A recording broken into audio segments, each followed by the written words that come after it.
Começa agora a segunda temporada de Cruzamentos Literários, o podcast que fortalece os laços da produção literária em língua portuguesa. Lançados sempre às quintas-feiras, uma vez por mês, os episódios são coordenados por curadores de diferentes nacionalidades. Cruzamentos Literários é fruto de uma parceria entre o Instituto Camões, em Brasília, e a Associação Oceanos. Acompanhe-nos por aqui.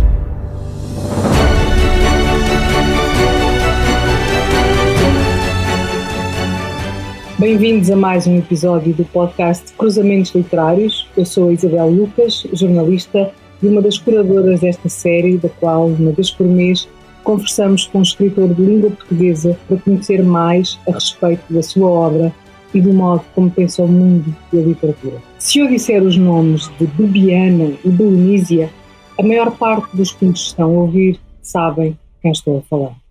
Este é um feito notável para um romance publicado há menos de 3 anos de um autor até então desconhecido. Falo, claro, de Tortarado, romance de estreia de Itamar Vieira Júnior, livro que recuperou para a contemporaneidade uma geografia associada a uma literatura de outro tempo. Tortarado sofreu a influência de escritores do chamado regionalismo brasileiro, mas carrega uma modernidade que podemos incluir ou intuir como herdeira de lavoura arcaica de Radamamassar, que ele cita em epígrafe. Tortarado é, no entanto, um romance do seu tempo, o tempo em que um jovem autor revisita as suas origens e as devolve num livro que olha de frente muitas das feridas do Brasil. A raça, a pobreza, a herança escravagista, a exclusão social, uma interioridade olhada com preconceito fora do eixo continua a comandar e a ditar muito do que se faz em arte, e em particular na literatura. Vencedor do Prémio Leia em 2018 e dos prémios Jabuti e Oceanos em 2020, Tortarado bateu recordes de vendas. Até agora, estamos a falar em setembro de 2021, e não sei se este número já foi ultrapassado, mais de 200 mil exemplares no Brasil. Transformou-se num fenómeno praticamente consensual entre a crítica, tanto em Portugal como, sobretudo, no Brasil, como há muito não acontecia com o romance. Está traduzido em várias línguas e esse processo de internacionalização continua. É caso para perguntar o que é que Tortarado tem. Passados estes anos, vamos tentar perceber, poucos anos, vamos tentar perceber um pouco dessa espécie de revolução causada por um livro. O que é, afinal, Tortarado?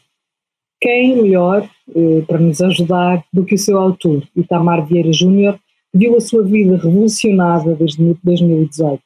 Ele nasceu em Salvador, em setembro de 1979, viveu no estado de Pernambuco, na cidade de São Luís, e voltou à Bahia para estudar geografia. Em 2012 estreou-se na escrita com a publicação do livro de contos 2 Dias, que chegou a finalista do Jabuti. Já este ano saiu no Brasil outro volume de contos, mais uma vez, e desta feita o título chama-se Doramar ou Odisseia.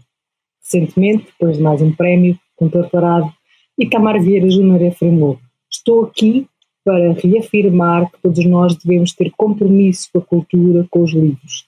Devemos incentivar a formação de leitores, seja através de políticas públicas ou de iniciativas pessoais, e dizer que um país sem cultura é um país sem futuro.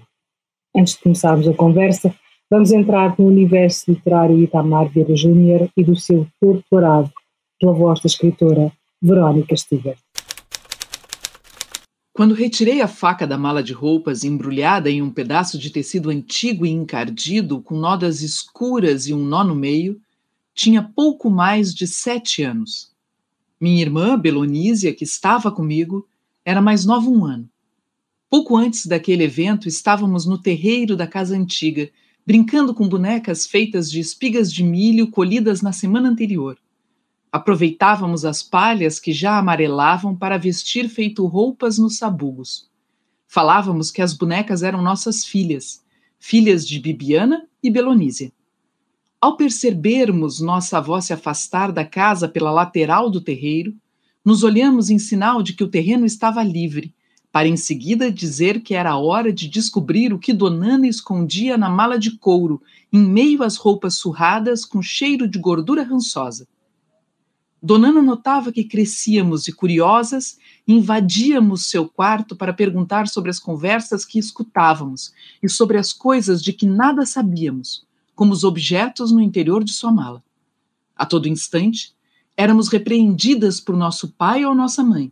Minha avó, em particular, só precisava nos olhar com firmeza para sentirmos a pele arrepiar e arder, como se tivéssemos nos aproximado de uma fogueira.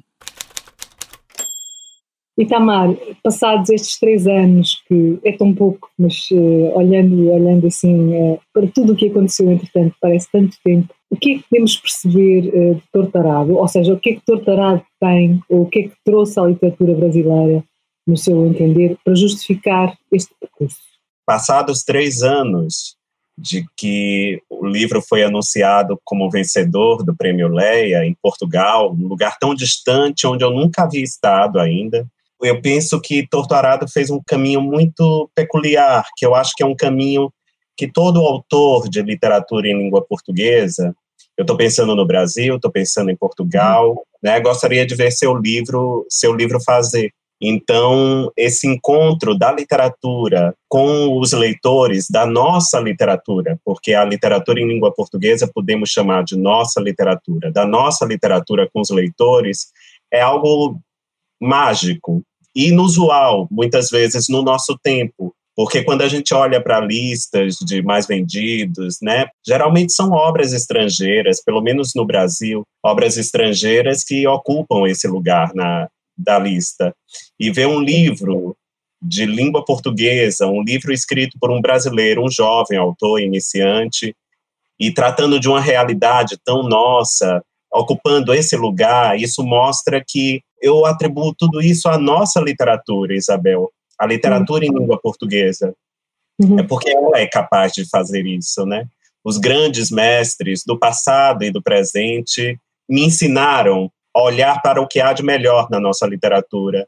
E assim como Torturado, acredito que tem muitos outros livros para chegar nesse lugar, porque a nossa literatura realmente é uma literatura que merece estar nesse lugar. É como se o seu livro fizesse um percurso ao contrário, ou seja, você ganha um prémio, que é um prémio para a língua portuguesa, esse prémio é atribuído fora do Brasil, e depois é como se esse prémio, de alguma maneira, e eu não sei se estou a abusar da palavra ou não, eu gostava que pudesse refutar ou não isso, legitimasse de alguma maneira aquilo que se faz, ou seja, quando a literatura brasileira está muito concentrada em discutir a urbanidade, a discutir a violência urbana, a discutir os contextos urbanos, há alguém que dentro e fora do Brasil, um conjunto de pessoas que ao lerem o livro, veem nesse livro uma espécie de livro universal na língua portuguesa, ou seja, há um entendimento daquilo que é dito ali, que ultrapassa o universo do Brasil e chega ao universo da língua portuguesa.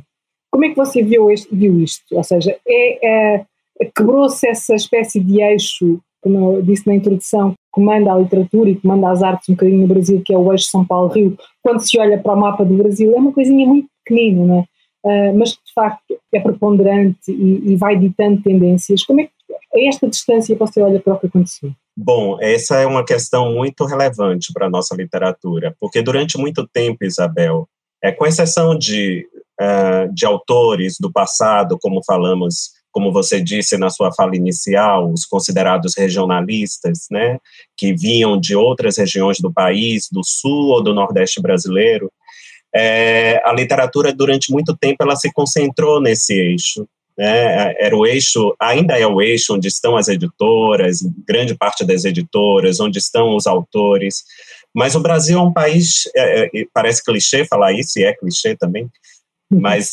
ainda é válido. O Brasil é um país de dimensões continentais, um país multicultural, multiétnico, com muita história para ser contada. Então, eu vejo que Torturado, ele rompe um pouco essa bolha da literatura, tida como central brasileira, a literatura escrita nesse eixo, pelo menos nas últimas décadas, e traz algo que é ao mesmo tempo familiar e ao mesmo tempo estranho, porque fala de um Brasil rural, de um Brasil arcaico, de um Brasil que muitos brasileiros não têm contato com essa realidade. Por conta das dimensões continentais do país, pelo papel que o campo ocupa hoje, cada vez estamos mais distantes, né, do campo, das pessoas do campo, dos povos do campo, e ao mesmo tempo é uma memória afetiva que eu acho, os leitores vêm me falando sobre isso, que ao ler Torturado se reconectam com memórias ancestrais de seus pais, de seus avós, de seus bisavós, ainda que eles não tenham mais tido contato com essa realidade camponesa do Brasil. O que é interessante, Isabel, é pensar que quando a gente quer falar, é aquela máxima de Tolstói, se você quer ser universal, fale sobre sua aldeia, escreva sobre sua aldeia, né? E é isso. Acho que Torturado é falar sobre minha aldeia, é falar sobre as coisas que me são próximas, que são caras. Isso mostra não só o percurso que o livro fez em Portugal, no Brasil, mas o percurso que começa a fazer em outros países, que é de fato uma verdade, essa de você capturar em qualquer lugar, em qualquer aldeia, aquilo que é a essência humana, a essência da experiência humana. E não sei, é muito difícil para mim falar sobre o livro dessa maneira, mas aí eu estou trazendo interpretações que eu vou fazendo a partir da leitura dos leitores, né, daqueles que tiveram contato com a obra. E eu acho que é assim que eles têm percebido e é assim que eu tenho assimilado, a partir das interpretações deles. Sim, imagino que ao longo deste tempo essa questão de o que é que este livro toca tanta gente tão diferente, não é? O tenha muitas vezes assaltado, porque há o clichê, há vários clichês em relação ao Brasil. O Brasil exótico, o Brasil interior, que está muito no cinema do Álvaro Rocha, por exemplo, e muito associado aos regionalistas, não é?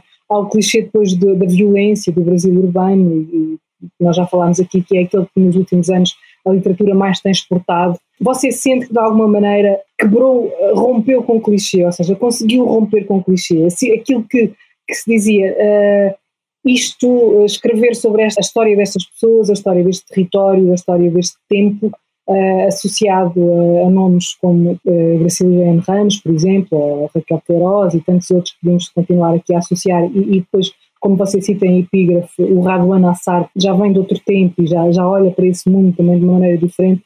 Você acha que conseguiu de alguma maneira, você sente que nestes 3 anos, que é o tempo, e foram 3 anos muito diferentes de tudo o que nos aconteceu no mundo, não é? Foram 3 anos de reclusão, de fecho. Para o Brasil foram 3 anos de uma governação completamente nova, foram 3 anos que estão a ser difíceis de assimilar para muita gente. Você acha que este livro conseguiu romper com alguma coisa e trazer novas vozes à literatura brasileira, que não são as de sempre?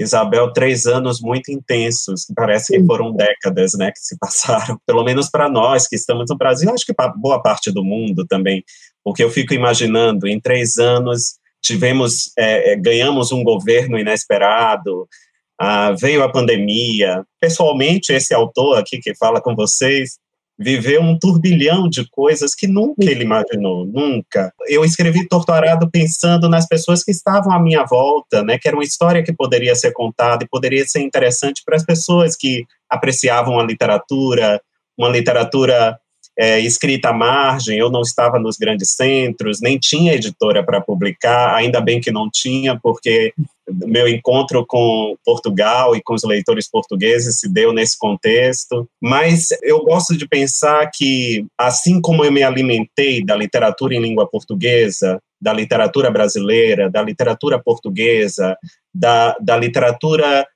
em língua portuguesa de vários países da África, assim como eu me alimentei dessa literatura, eu não me sinto como se tivesse rompido rompido com nada nesse instante, Isabel, mas é como se eu tivesse resgatado algo que já existiu originalmente. Na curta história da nossa literatura, se a gente for pensar em termos de literatura universal, na nossa curta história da literatura em língua portuguesa, a gente, não tão curta assim, se a gente for pensar no Camões, mas eu penso na literatura moderna, né, na literatura contemporânea.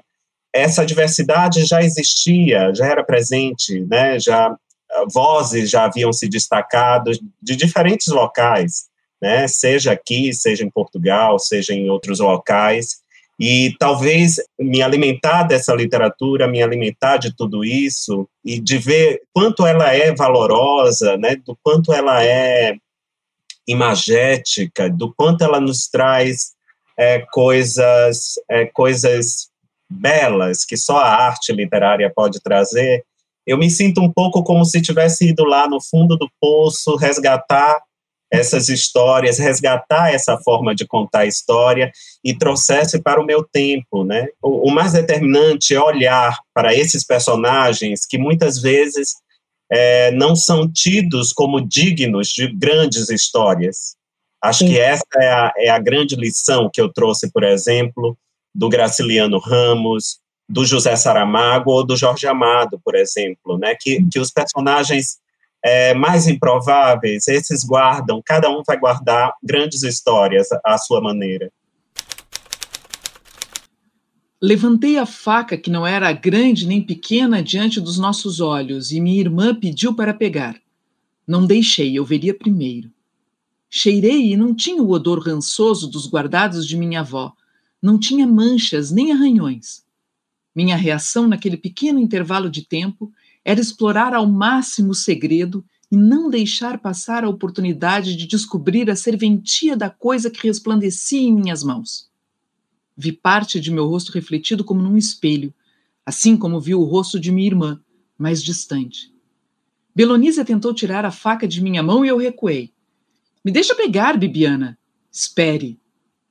Foi quando coloquei o metal na boca, tamanha era a vontade de sentir seu gosto, e quase ao mesmo tempo, a faca foi retirada de forma violenta. Meus olhos ficaram perplexos, vidrados nos olhos de Belonísia, que agora também levava o metal à boca. Junto com o sabor de metal que ficou em meu paladar, se juntou o gosto do sangue quente que escorria pelo canto de minha boca semiaberta e passou a gotejar de meu queixo. O sangue se pôs a embotar de novo o tecido encardido e de nódoas escuras que recobria a faca. Belonísia também retirou a faca da boca, mas levou a mão até ela como se quisesse segurar algo. Seus lábios ficaram tingidos de vermelho. Não sabia se tinha sido a emoção de sentir a prata ou se, assim como eu, tinha se ferido, porque dela também escorria sangue. Tentei engolir o que podia, minha irmã também esfregava rápido a mão na boca com os olhos marejados e apertados, tentando afastar a dor. Ouvi os passos lentos de minha avó chamando Bibiana, chamando Zezé, Domingas, Belonísia. Bibiana, não está vendo as batatas queimando? Havia um cheiro de batata queimada, mas tinha também o cheiro do metal, o cheiro do sangue que ensopava minha roupa e a de Belonísia. E você acha que você dá voz a silenciados, ou aqueles que, e aqui metaforicamente também, porque há aqui a história da língua, alguém que perde a língua, né? A língua é órgão, a língua é órgão, deve ser capaz de falar. E isso é uma metáfora que nos leva para o silêncio, aqueles que não conseguem ter voz de alguma maneira. É uma metáfora fácil de tirar, mas parece-me que há aqui também qualquer coisa de política no meio disto, qualquer coisa que se escreve é política, pode-se dizer também, mas aqui essa intenção é óbvia e evidente, ou seja, num momento como este, e não é só no Brasil, é no mundo, não é? Em que as margens geográficas, as margens classes, as margens étnicas, as margens sexuais, as margens, enfim, quem não pertence à norma, não é? Muito dificilmente chega a ter alguma visibilidade. Você conseguiu isso, rompendo, e mais uma vez eu chego aqui a esta questão que tem a ver com a linguagem. Você faz isso através de uma linguagem que é também ela herdeira da linguagem arcaica. Você recupera expressões, palavras, modos de dizer que têm a ver com um tempo que não é o deste tempo, mas que eu presumo que toda a gente que fala português consegue lá chegar. Fala-me deste silêncio, desta forma de romper com o silêncio também, porque se eu for à gíria urbana do Brasil, eu talvez tenha dificuldade em chegar lá, eu portuguesa, não é? Mas se eu for a esta linguagem, talvez eu chegue a qualquer coisa de universal, não sei. Eu não gosto muito de pensar que o livro dá voz a silenciados. A gente sabe que é uma população silenciada. Seria uma pretensão descabida minha achar que eu sou capaz de dar voz a qualquer personagem. Talvez aos personagens que me são caros, né? Eu também me desafio a efabular, né? A criar, a pensar outras existências, a pensar a vida em outros contextos, né? Acho que eu faço muito isso no livro novo, Doramal Odisseia. Mas, ainda assim, eu não gosto de pensar que dou voz, né? Eu gosto de pensar que as ausências na arte, na literatura, pensando na literatura, essas ausências, de alguma forma, me mobilizam, me motivam a escrever. Eu sempre lembro da Toni Morrison dizendo, se você procurou por um livro e não encontrou, escreva-o. Talvez seja isso, Isabel. Olhando para a nossa literatura contemporânea, não falo da atual, porque eu acho que ela já está começando a estar mais diversificada, muitos autores publicando de lugares diferentes, trazendo histórias diferentes, de diferentes contextos, mas durante um tempo, aí eu penso, há 20 anos, né, quando eu era apenas um leitor voraz, eu sentia essa ausência, eu lia muita literatura brasileira, mas ela já não mais me representava, porque falava de questões que não faziam parte do cotidiano, ou não faziam parte da vida das pessoas que estavam à minha volta, e daí eu compreendi que essas ausências, elas me mobilizavam a contar histórias, né? Elas me mobilizavam a tentar escrever, a olhar personagens de uma maneira grandiosa, né? Que cada vida, ela abriga em si uma força épica, uma história épica. E talvez seja isso que tenha me mobilizado a escrever, e por isso eu tenho enveredado por essa história. Mas gosto de pensar que é uma história também, Isabel, que além de ser uma história que tem conectado os leitores de diferentes origens com o que é tratado, né, com o que está escrito ali, ainda assim é uma obra que dentro da nossa diversidade, ela é representativa também. Gosto de pensar dessa maneira, né? Porque ali trazem personagens que não estão em voga, que não estão na nossa literatura com grande frequência, não ocupam esse espaço na nossa literatura. E isso, para mim, é gratificante, porque eu acho que o leitor, ele lê e gosta de se reconhecer também, e acho que eles têm se reconhecido, em parte, nessas histórias, principalmente quando não encontravam histórias sobre sua família, sobre suas origens, e isso, a gente sabe, o Brasil é um país multirracial, multiétnico, e isso tem sido uma das coisas mais destacadas pelos leitores no acolhimento que o livro tem tido. Sim, e este livro surge num momento muito particular da história do Brasil também, e ele tornou-se de alguma maneira um livro, e eu não sei se, eu não gosto se calhar muito de levar esta palavra para a literatura, mas é inevitável no momento em que o Brasil vive neste momento, que é um livro de alguma maneira político, não é? Você é chamado muitas vezes, e através deste livro ganha uma voz pública, e tem feito ouvir essa voz. Este livro surge no momento do Brasil em que, falávamos há pouco das feridas, continuam muito abertas no Brasil, não é? E ele toca em muitas dessas feridas, vários tipos de exclusão, vários tipos de preconceito, num momento em que socialmente também esse preconceito está exacerbado.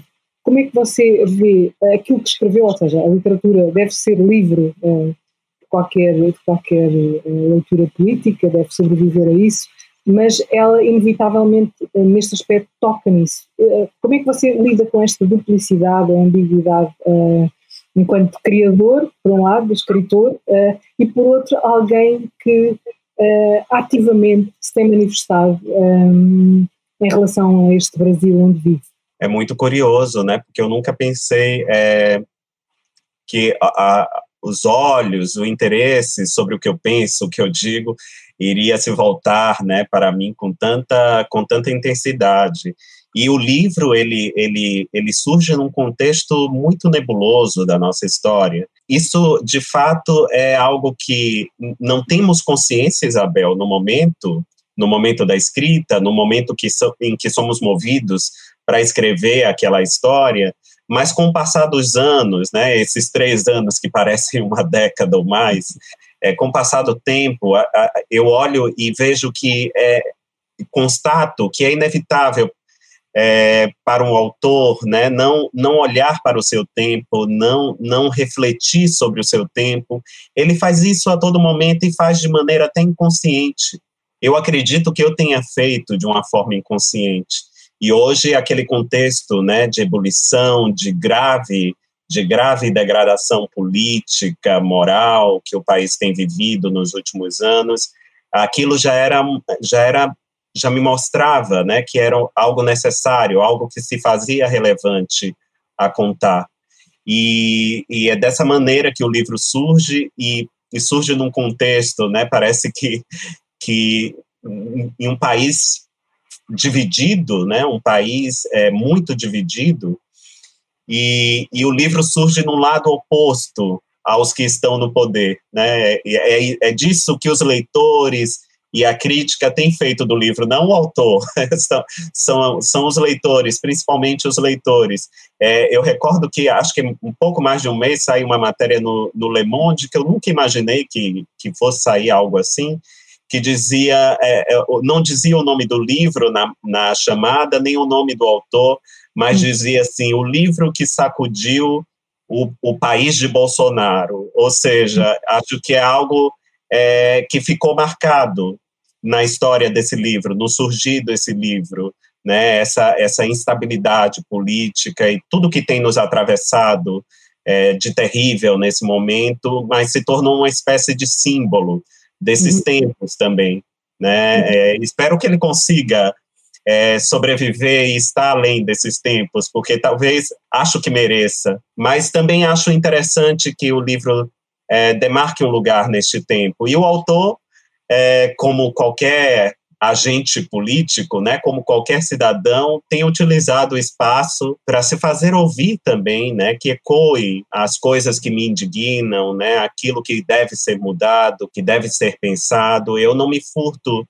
não tenho nenhum problema com a ideia de escritor engajado, mas não tenho nenhum problema. Eu penso em grandes autores como Saramago, como a Nadine Gordimer, né, como muitos outros autores, não conseguiram separar a sua vida política, né, a sua atividade, e é dessa forma que eu tenho vivido e tenho me espelhado nessas experiências também. Minha mãe se muniu de colchas e toalhas que recobriam as camas e a mesa para tentar estancar o sangue. Ela gritava para meu pai, que colhia com as mãos trêmulas ervas nos canteiros próximos à casa, impaciente, transmitindo seu desespero na voz, que se tornou mais aguda, além do olhar espantado.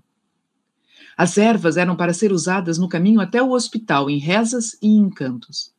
Os olhos de Belonise estavam vermelhos de tanto choro. Os meus eu não conseguia sequer sentir.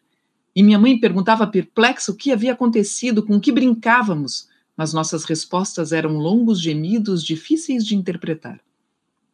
Meu pai segurava a língua envolta numa de suas poucas camisas. Mesmo naquelas horas, meu medo era que o órgão em arrebatamento se dispusesse a falar sozinho no colo dele sobre o que havíamos feito, que falasse sobre nossa curiosidade, nossa teimosia, nossa transgressão, nossa falta de zelo e respeito por Donana e por suas coisas. Mais ainda, sobre a nossa irresponsabilidade de colocar uma faca na boca, sabendo que facas sangram caças, sangram as crias do quintal e matam homens. Depois de ter feito dado tantas entrevistas, estando tantas vezes colocado publicamente por causa deste livro em programas de televisão que normalmente até convidam só políticos, e de repente você vê-se ali no meio daquela atenção toda. Como é que é escrever depois de Torturado? Ou seja, eu tento pôr-me no seu lugar e imagino que seja um susto. Porque a gente, inevitavelmente, eu fico imaginando, pensando, será que o que eu escrever vai agradar tanto quanto o livro, né? Será que, quanto Torturado, será que eu vou conseguir inovar, trazer coisas novas, né? Será que eu não vou ficar nesse lugar? Mas isso é tão perigoso, Isabel, que eu tento simplesmente eu tento dissociar a minha atividade para falar sobre literatura e falar do livro daquilo que me move intimamente a escrever. Então, o que é que me move a escrever intimamente? Acho que é a vontade de me debruçar sobre a experiência humana, né? Sobre essa experiência que é universal, mas que encontra voz e repercussão locais, né? No nosso contexto, no lugar que a gente vive. E é isso que me move, porque a literatura, para mim, é uma forma de conhecer a nossa própria história, de nos conhecer enquanto seres humanos, né? De entender os nossos limites. Acho que essas coisas é que têm me movido e que me moveram desde o começo a escrever. E eu quero que essa alma criativa, né, vou aqui usar uma expressão poética, que essa alma criativa, que ela continue preservada, que ela não seja contaminada por nada disso, né, que aquilo que me mobiliza a escrever continue a ser o que me mobiliza a escrever, e não o sucesso de um livro, ou o elogio, né, ou qualquer outra coisa. É assim que eu tenho vivido e que tenho observado, e que espero que as coisas caminhem nesse sentido. Eu estou a falar fora do Brasil, depois de ter feito também algumas viagens pelo Brasil, e vendo a linguagem, por exemplo, que você utiliza na sua escrita, eu pergunto-me se essa linguagem é mais estranha para um brasileiro do Sul, ou de São Paulo, ou para um português de Lisboa, ou de Castelo Branco, ou para um africano de Luanda e de Moçambique. Ou seja, conhecer de facto e saber entender a linguagem de um lugar tão específico quanto é esse que você traz aqui, que é o lugar da sua origem, é um desafio também para o próprio leitor brasileiro, ou não? E é um desafio para o autor também. Porque o autor, assim, todos nós temos vontade, escrevemos porque é uma forma de se comunicar, né? A gente quer comunicar algo e comunicar ao outro. Ou seja, você não pode ser muito hermético, né? E você tem que fazer essa mediação entre linguagem, preservando expressões, mas ao mesmo tempo se fazendo compreensível, né? Que ela possa ser lida por quem fala a língua portuguesa. Né? E é isso, acho que o autor entra como mediador nesse, e fazemos essa mediação. Eu fiz essa mediação, porque pensando naquele contexto, pensando no interior da Bahia, na região da Chapada Diamantina, se eu for recuperar os falares, talvez esse livro ficasse incompreensível para a maior parte dos falantes de língua portuguesa, mesmo para os brasileiros.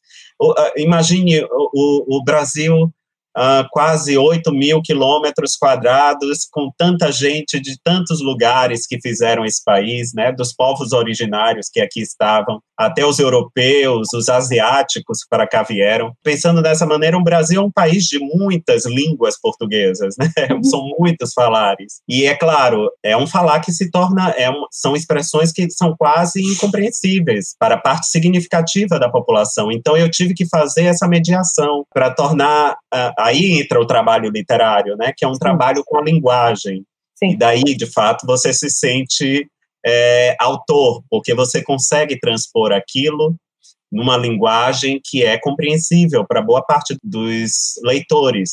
Mas, ainda assim, os leitores me falam de expressões, e eu acho que as expressões, Isabel, ficaram na medida certa, a medida necessária para provocar estranhamento e para nos fazer refletir que a nossa língua é uma língua que está em movimento, é uma língua que está em construção, e que ela é feita de muitos falares. Penso dessa maneira. E conseguem dar exemplos dessas expressões que alguém que não seja do Nordeste, mas seja brasileiro, estranho?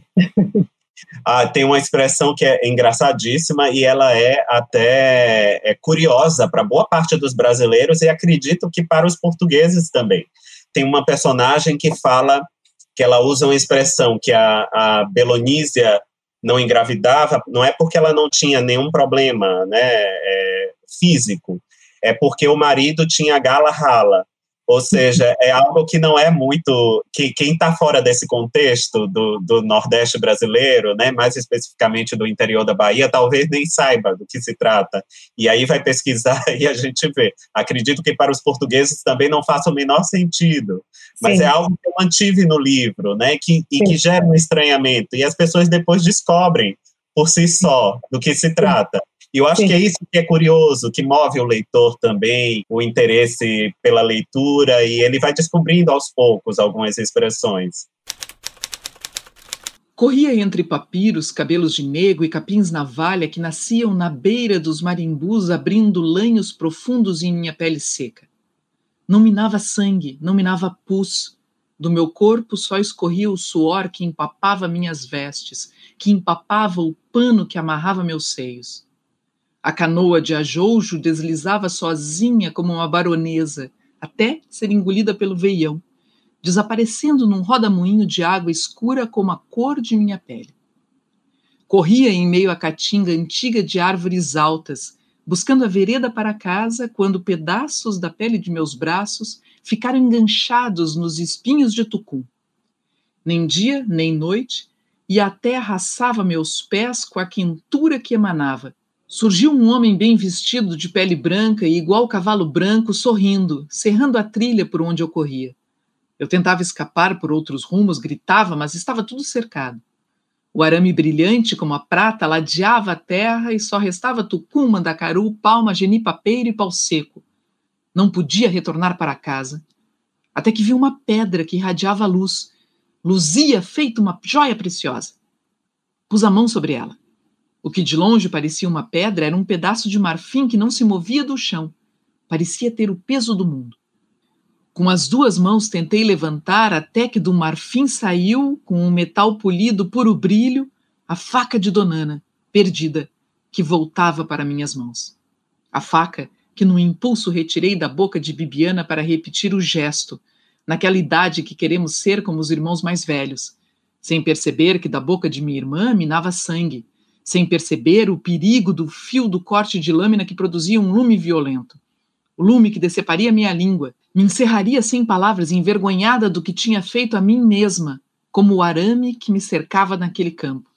Ao retirar o punhal de minha avó do chão seco, percebi que sangrava, e um rio vermelho começou a correr pela terra. Sim, eu estava a pensar há bocadinho, e a falar que este livro aparece um bocadinho em contraciclo com a história do Brasil, não é? É um livro que representa o contrário daquilo que neste momento governa o Brasil, e de alguma maneira ele se terá tornado um bocadinho, como você diz, sem querer, um símbolo de uma oposição ou de uma resistência, não sei se você se revê nesta palavra ou não, porque fala de tudo aquilo que são os interditos neste momento do Brasil.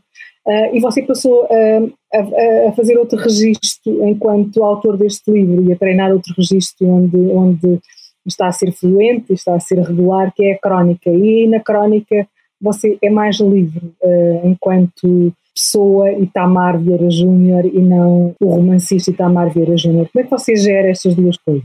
É desafiador também. É engraçado, porque quando eu penso Itamar Vieira Júnior escreve. Se pudesse escrever, essencialmente tudo seria ficção. É a maneira com que eu me desenvolvo melhor, né? A maneira com que eu penso melhor o mundo, com que eu penso melhor as coisas, onde eu chego ao âmago da nossa humanidade, eu penso dessa maneira. Mas a crônica chega e me lança para um outro universo, né? E tem sido muito interessante, Isabel. Tem sido desafiador, mas eu tenho aprendido a cada escrita a apreciar também essa forma literária, né? As crônicas, eu acredito, se a literatura ela pode ser um painel, né? Eu penso, a literatura de ficção pode ser um painel sobre determinado momento da história, sobre determinado período da nossa história. A crônica é um instantâneo, é quase um selfie com celular que a gente faz para falar sobre o nosso instante, sobre o nosso momento. Eu tenho apreciado e tenho aprendido muito com essa forma. Sou apreciador de grandes cronistas, né? Sempre. A Clarice Lispector foi uma cronista incrível, eu considero ela uma grande cronista. Rubem Braga também foi um grande cronista. Mais recentemente que eu falo de uns 3 anos para cá, eu descobri as crônicas, por exemplo, da Maria do Rosário Pedreira, e gosto muito de ler as crônicas da Dulce Maria Cardoso. E aí eu tenho descoberto muitos autores, né? Já li alguns e descoberto outros, e tenho visto que essa é uma forma muito interessante de se comunicar também. e de Sim. falar sobre o mundo sem a ótica da ficção, né? Que é outra maneira de se colocar, de escrever. Tenho apreciado. Sim. Uma das coisas que eu tenho visto nas entrevistas que você tem dado aos jornais internacionais, sobretudo, daquilo que se pede quase sempre aos autores brasileiros neste momento, é que falem para lá da literatura, que eles sejam de alguma maneira porta-vozes do que se passa no Brasil. Com a maneira como você está a ser lido e a ser editado e a ser ouvido, a consciência de que essa sua voz pode chegar não só ao Brasil, mas fora do Brasil e levar uma mensagem, até que ponto é que você ajusta estes dois discursos, ou seja, o discurso do escritor de ficção, e depois aquele que é convidado enquanto escritor de ficção a ter uma explicação para o mundo, para o seu mundo, não é? Que é uma coisa que o Coetzee dizia, que é: nós escrevemos ficção e depois pedem-nos que expliquemos o mundo, não é?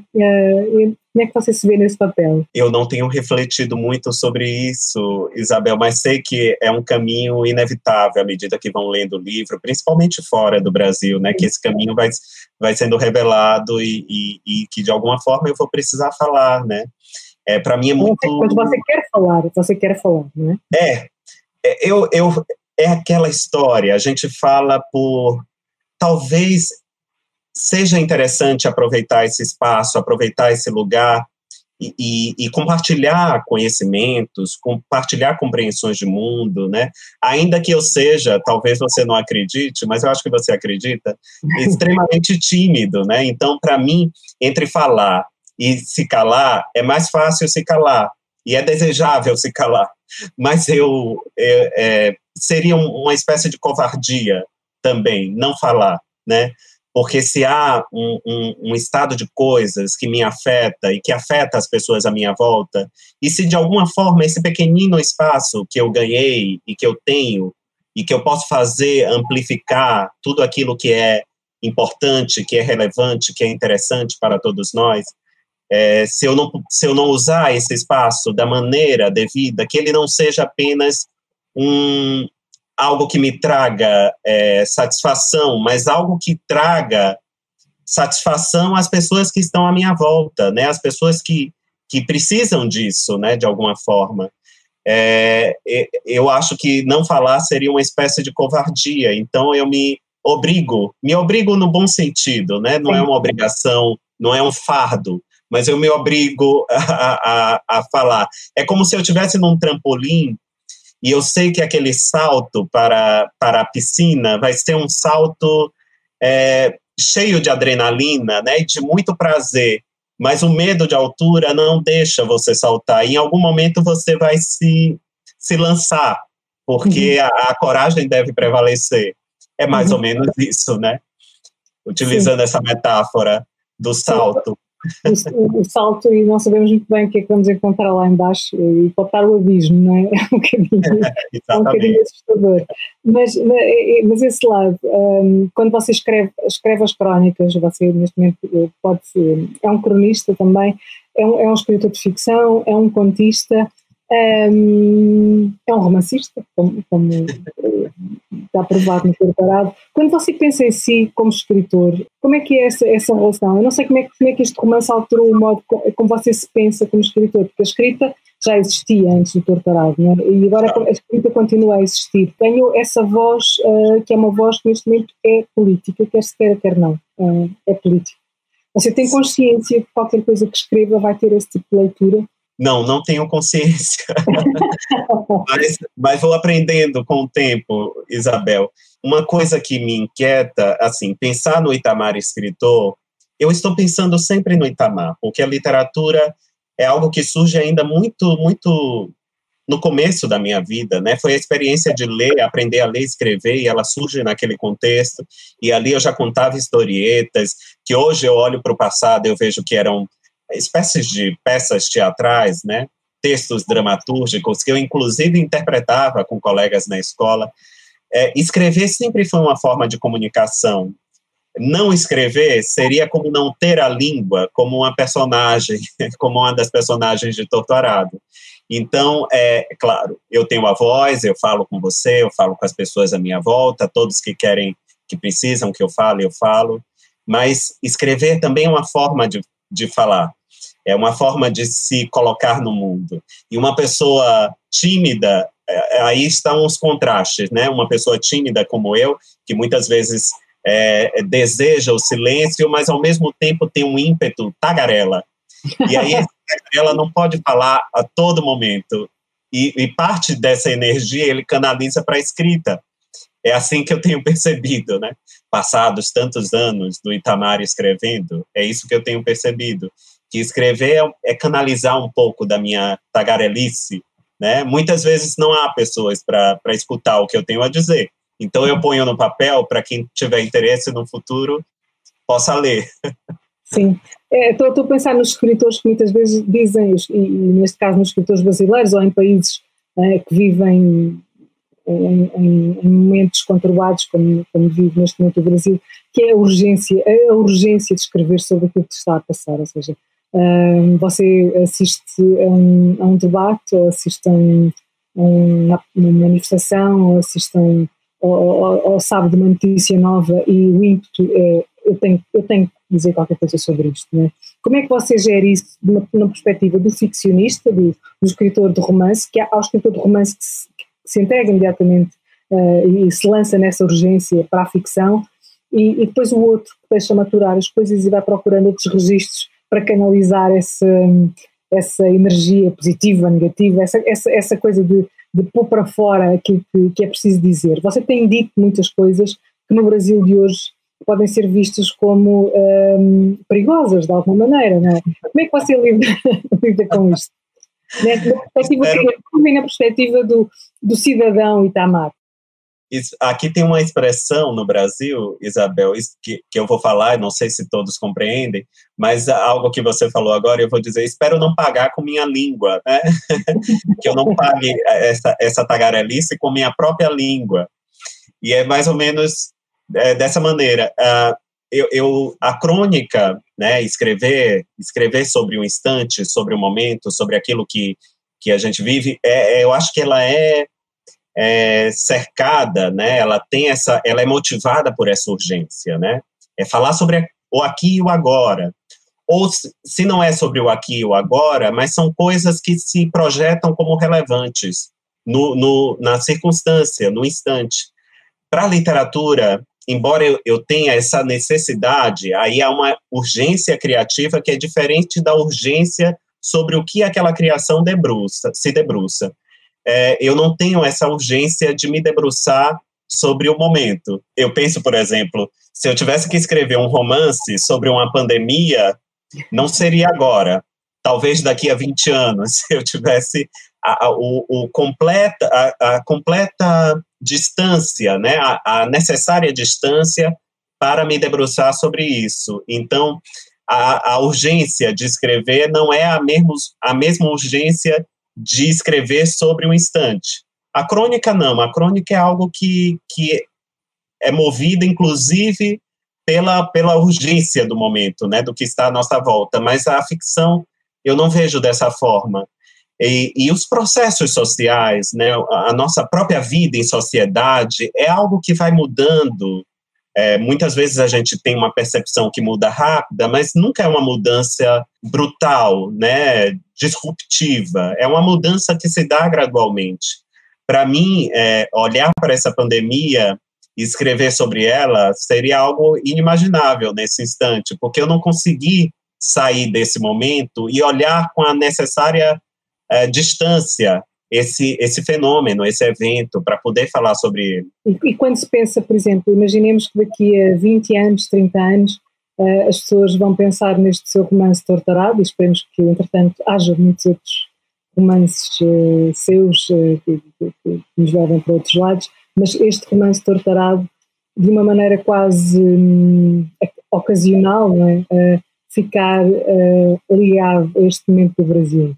Isso entristece-o, incomoda-o, ou, por outro lado, dá-lhe uma força diferente? Talvez me comova, porque quando eu penso nas grandes histórias, embora nas histórias que fizeram a minha cabeça, embora elas tenham sido escritas em determinado contexto e talvez até reflitam, até pensem sobre aquele momento, aquele país, aquele lugar, né, as coisas que atravessavam aquelas histórias, ainda assim, eu vou olhar que foi uma história que talvez tenha marcado esse momento que o país vive, né? Uma história que de alguma forma se conectou com as histórias de resistência que têm sido vividas de uma maneira muito abundante, né, nesse momento no país. Severo nos observava de longe, riscando um graveto no barro seco. Quando já era madrugada, minha mãe perguntou se havia visto Belonise e Domingas. Domingas estava brincando com a filha de Jandira, na lateral da casa. Belonícia eu havia perdido de vista. O povo está indo embora, disse minha mãe. Pediu que levasse minha irmã para a cama. Não obedeci logo. Deixei Domingas num canto, parecia não ter sono naquela altura, quando dei uma volta ao redor da casa procurando por Belonísia. Não muito distante, debaixo do umbuzeiro quase seco, vi uma sombra que se distinguia do resto da escuridão da noite. Era uma noite fresca e parte das pessoas que iam embora estava agasalhada para caminhar para suas casas.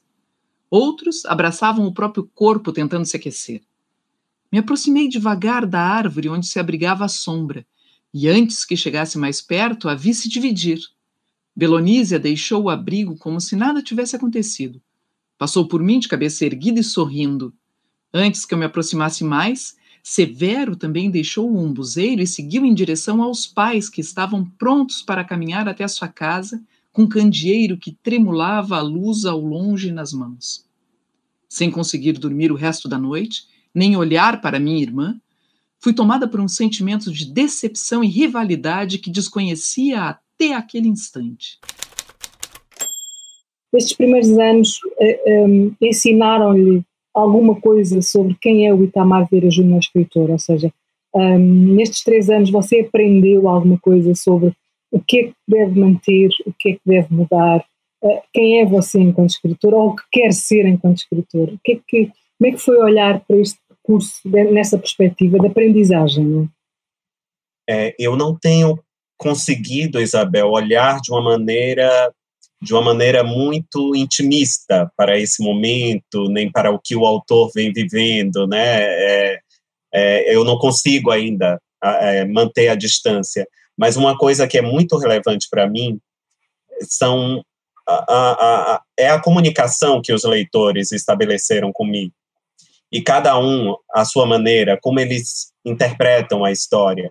E o interpretar deles me diz muito sobre mim, me diz muito sobre as coisas que eu penso. Ali eu vou me reconhecendo, né, à medida que eles falam, ou escrevem, ou mandam mensagens sobre a experiência de leitura, aquilo que incomodou, aquilo que tocou, aquilo que de alguma forma estabeleceu um laço afetivo do leitor com o romance. E isso, para mim, tem sido muito interessante, muito relevante, porque essa interpretação que eles dão para tudo isso, de alguma forma comunica para mim mesmo quem eu sou, né? Então eu vou me descobrindo à medida que eles vão passando as páginas, né? Que vão descobrindo a história, que vão me revelando coisas que nem eu mesmo sei, coisas que ainda continuaram nebulosas por alguma coisa para mim no romance e que eles vão revelando. Acho que isso aí é algo que eu tenho aproveitado de toda essa exposição, Isabel. Eu tenho aproveitado essa experiência, essa conexão com os leitores e com as interpretações deles para compreender a mim mesmo. E quem é o Itamar Vieira Júnior 3 anos depois? Do doutorado. Itamar Vieira Júnior, essa é a pergunta mais difícil de todas. Mas é alguém que descobriu, depois de tanto tempo escrevendo, descobriu que essa é uma maneira importante, significativa de se comunicar.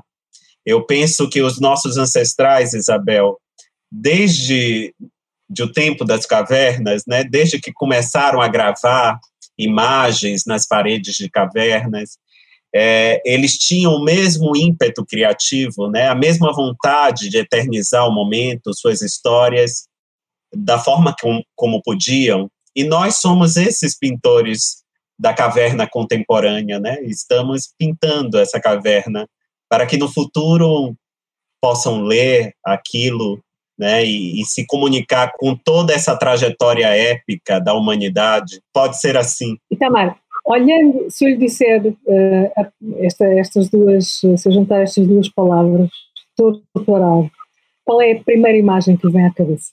A imagem de que o tempo é implacável, né? Que ele retorce, ele corrói, que ele transforma as coisas, vamos pensar assim. O torto-arado é isso, é essa transformação que por vezes pode ser muito lenta, mas que um dia vai se completar. Esse instrumento que foi manejado pelos antepassados das personagens e que muda de significado nas mãos delas, mostra, né, a nossa relação com o tempo e com a própria história. É assim que eu vejo essas duas palavras, esse título. E você está a escrever neste momento algum romance? Estou escrevendo um romance já tem algum tempo. Tenho me descompatibilizado de inúmeros compromissos, porque o tempo de escrita é muito escasso, então eu tenho tentado me descompatibilizar e tenho escrito e tenho experimentado, posso garantir, Isabel, algo muito tão intenso quanto foi a escrita dos outros livros, né? E isso mostra que esse é o caminho, que escrever ainda para mim é um ambiente de desafios, mas também um ambiente que me traz imenso prazer, e tem sido ótimo descobrir tudo isso, redescobrir novamente. Espero que seja assim, a cada história, a cada escrita, né? Que ela me revele coisas novas e também me conecte com experiências que foram proveitosas.